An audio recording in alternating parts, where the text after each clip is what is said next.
Hey everyone, welcome to another episode of Unscripted. I am here today with my good friend Anil.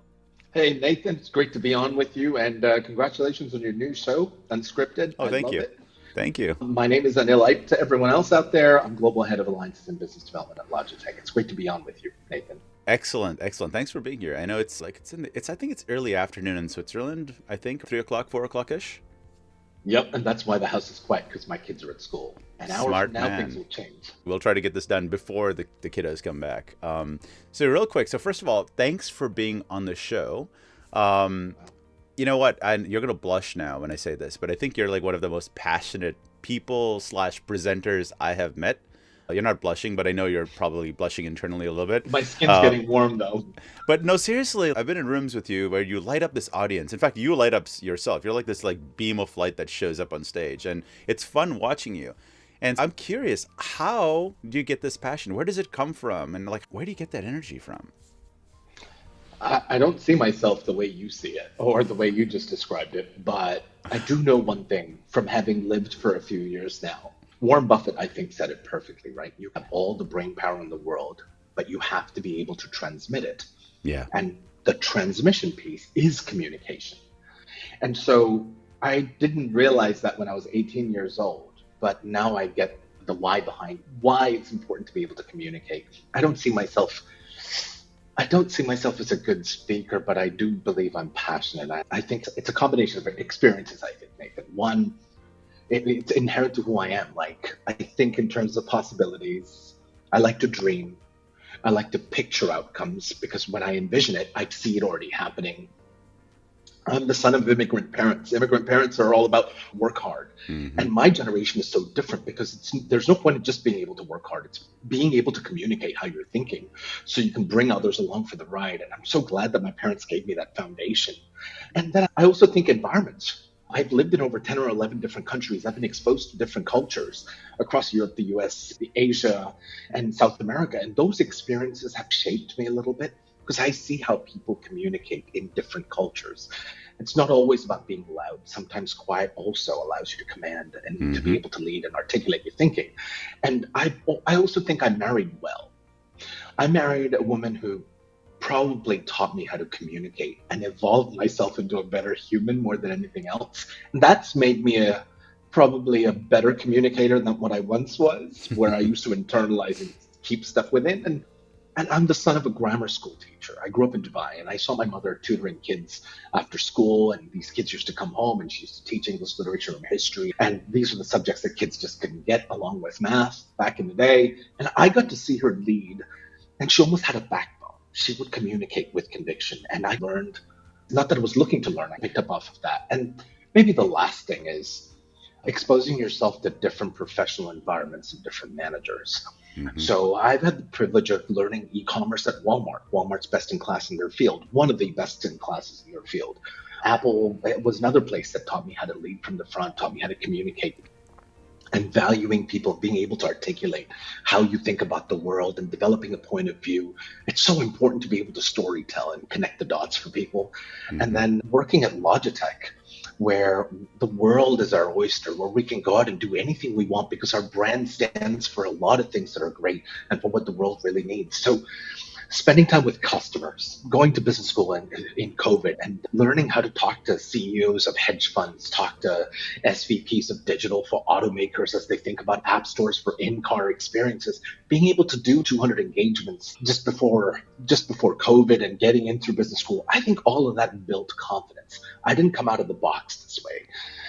And the last piece is I think this feedback resonates a whole lot. I've never ever shown that I lack the confidence. I've always talked to myself and just leaned right into it because I'm okay with the discomfort that comes with being passionate.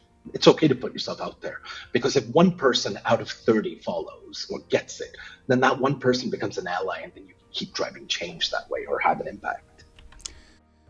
And that's exactly what I mean when I say you're super passionate. I want to talk about a couple things you said, which I think is super important. Earlier on in my career, I didn't really think about this at all. And my manager, actually my vice president, was like, you know what? You've only really been under like three managers. You need to Get around and see how other people lead so you can build your leadership skill set from other people. And that was probably some of the best advice I've seen or had in a while.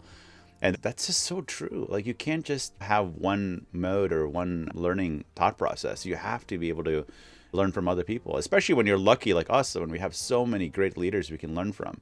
And the learning process never stops. We've both been in the industry 20 plus years. So we've been lucky to have followed some great people and learned a lot from them. And you know what? Sometimes you just got to put yourself out there, right?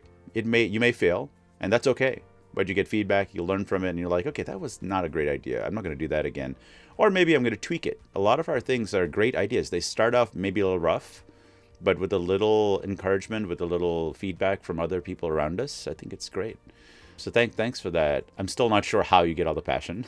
At least you tried to explain it. I'm gonna try to do better to be like Anil. I think that's one of the things I'm gonna try to do. No, you got to do you, Nathan. You're so amazing. You're so inspiring, and I just love how you like get on a podium and all of a sudden you've commanded the room, and people are like following. You're like the Pied Piper when it comes to like That's so funny. And it's so interesting how you're able to take a topic and just wax lyrical about it out of nowhere. So you're one of the few humans who I actually know that can do that. So.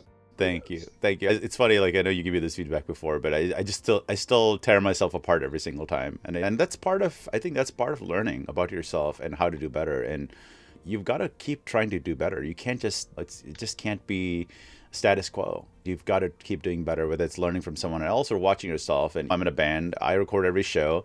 I tear them apart after every single show. I watch it. I'm like, you played the wrong chord, or I sang wrong, or I was out of key. And that's how to me, that's how you learn. And that's how you get better. Not so much trying to be a perfectionist, but I think you can always learn more and do more. So that kind of leads me to my next question. What advice do you have for folks that are trying to be the best storyteller, or command a position on stage, or bring that inner passion out so they can relate better to other folks? What are your thoughts? Yeah, that's a good one because I've had to embrace. I think the word that comes to me, I'm having like flashbacks of all the tough stuff in my life. And the word that comes to mind is discomfort. There have been two occurrences in my career that are marked for me. The first is when my manager at Apple walked into this space that I was practicing to deliver a keynote on B2B. And he walks past me and says, "Hey, what are you doing? It looks like you're just reading off your slides that you made. What is up with that?" And I was like, "No, I'm not." I was defensive. Then he leaves the room and he walks away. He says, "I'll let you figure this out." And then he walks away, and it created a huge impression on me. I was like, wait a minute, I am reading off my slides because I want to sound like I know it all or I've figured it out. The truth is, that was a pivotal moment for me. If you have to speak in front of 600 or 6,000 people, the first thing you need to look at is, why am I here? Mm-hmm. What's in it for my audience? How am I going to convey this? And what is the one thing or the two things they're going to learn out of this 10 or 12-minute prezzo that's going to be memorable? So all of a sudden you have to look back and go, wait, I know my stuff. And even recently, I had a colleague come up to me and I was preparing for this annual plan, this exercise. We're preparing for it. And a colleague just came up to me and he was like, "Dude, what are you doing? You're looking at your slides and you're trying to keep up with your slides, but you know this stuff inside out." Truth is, I actually did know my stuff inside out. But sometimes you want to, it can be overwhelming because you have this audience, you have these leaders, and you want to get your story right. Turns out we're the only ones who really are supposed to know our story. We don't need guides. We don't need slides because we already have the commercial acumen to be able to put this together. It's how you present your story that matters. And the last thing is there is a little bit of command skills. Like my parents, they immigrated to Canada, they were doing as they were told and they were following things. They're that first generation. They wanted to get our lives right. And I noticed they would follow sometimes, and that bothered me. And it also shaped me because I was like, if I follow, I'll be able to get this right. But then I had a mentor in undergrad who came up to me, and I was in pre-med, and I had to recruit patients into clinical trials while I was in pre-med. Wow. And I needed to have clinicians follow protocol to the clinical trial. And I had to learn the protocol inside out. And I knew this. And my mentor pulled me aside because he saw that I was failing. And he said, "Okay, what are you going to do to fix this? How are you going to lead people? What are you going to tell them? How are they going to follow through as a result of you telling them?" He didn't ask me to build consensus. He didn't ask me to coach. He didn't ask me to seek them out. You walk into a room and you tell people, "We're here to save this particular protocol or this particular design of clinical trial could have a positive effect on human life. Let's show up and see if we can make a difference. And so that I learned at 22. That experience set the course for the rest of my life, because I have never gone to somebody and been like, oh, is it okay if we try this out? Sometimes you have to do that because you have to use compassion and empathy no matter what. But sometimes you have to be direct and clear with where we're going, Nathan, I think. And you can't cut corners and try to cushion and pad. You just need to call it what it is and then roll up our sleeves and become doers. Yeah. There.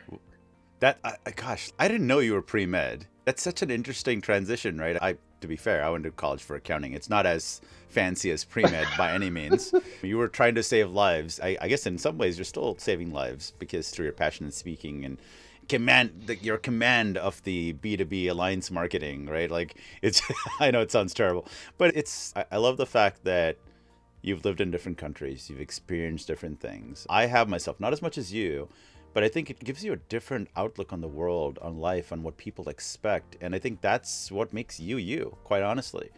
And I wish others had the ability to do that. I really do, because I know we both collectively know a lot of people that have lived in a lot of different countries, have experienced everything.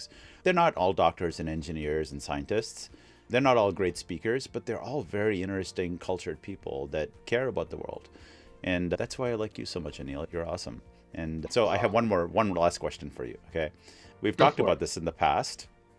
When are we going to do a presentation together? Not this doesn't count, but physically on stage, like you bring the passion, maybe I'll bring something, I don't know what. But when are we going to do that?